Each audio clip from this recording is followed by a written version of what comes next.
MI5 and MI6 were and still are the British Spy Services.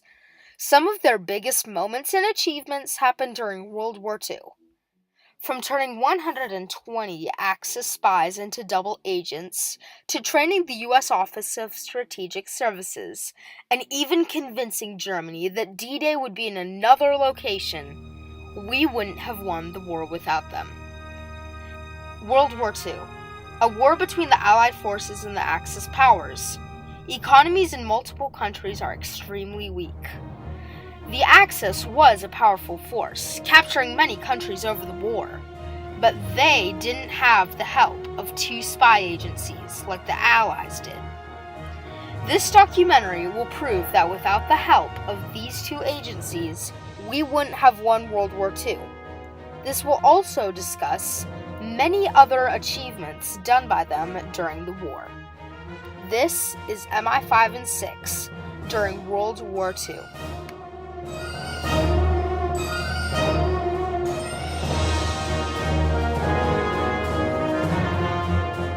Juan Pujol was born in Barcelona in 1912 to a family with strong political beliefs.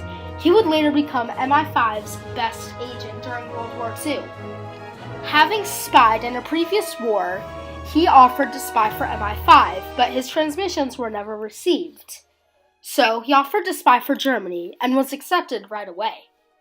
What he didn't tell the Germans was that he was secretly spying for MI5, and as he passed information on, MI5 began to receive his transmissions. He was entered into the agency and was codenamed Garbo. As Garbo gained more and more information, he helped to introduce the double-cross system, which allows a spy on your side to go to the enemy and propose to spy for them, but secretly gain information to pass it back to your side. This would help MI5 gain very valuable information and would also help the Allies win World War II.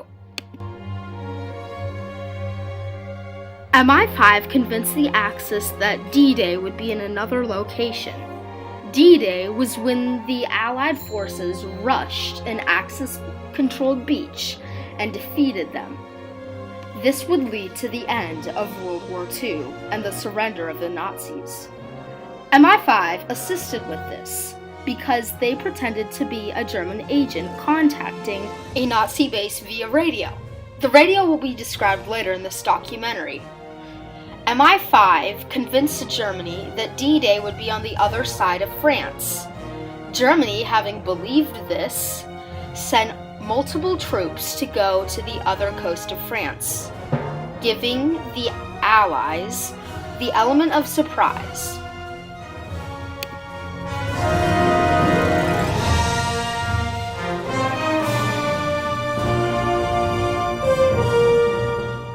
Welschen Arthur was a German spy who was captured by MI5. Welschen Arthur offered to spy for MI5 after saying he had a radio transmitter in his shoe, like the one shown here.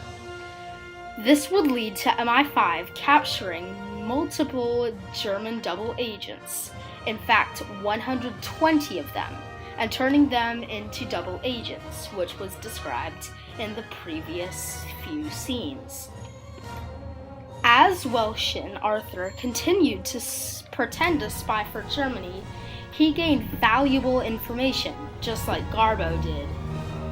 As this happened, it gave MI5 more and more information, which was passed on to the Allies, which would initially lead to the Axis's defeat.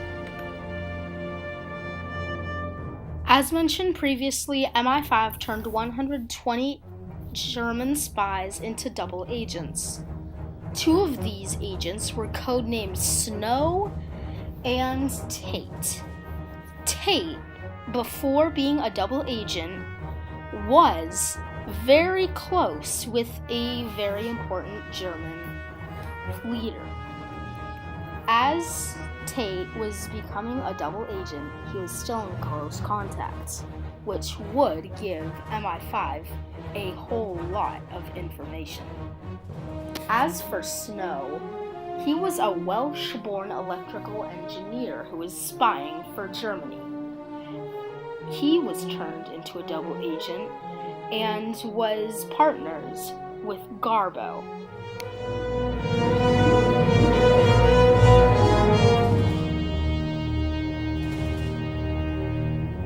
Although MI6 hasn't really been mentioned, this segment will be dedicated to them. MI6, over the course of World War II, trained the U.S. Office of Strategic Services, or the OSS. Using MI5's tactics, the OSS committed double crosses and also multiple other operations. MI6 helped with this by teaching the strategies and also remaining in close contact with the OSS the entire time. The OSS only stayed in operations until the end of World War II, and then was replaced by the CIA and the FBI. Both the CIA and the FBI remain in close contact with MI5 and are very good partners.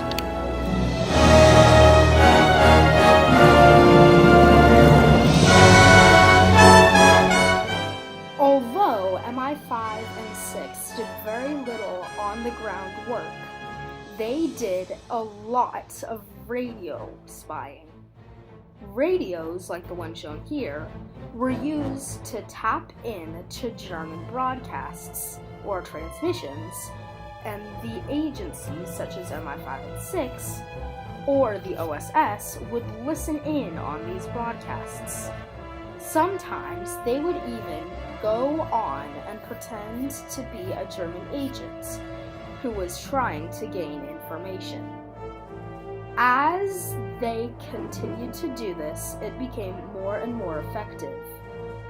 The information gained would be passed on.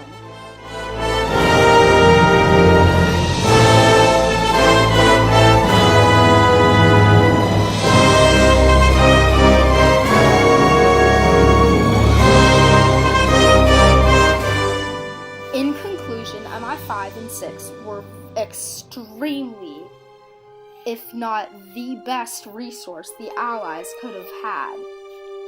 They helped in many ways, including training the Office of Strategic Services, turning German spies into double agents, or listening on radio broadcasts transmitted by the Germans. We gained valuable information that led to the Nazis' defeat. MI5 and 6 are still in business and are currently working on anti-terrorism. To find out more, visit www.mi5.gov.uk. There you can find information about missions that MI5 carried out, along with Cold War and other World War II experiences. Thank you for watching.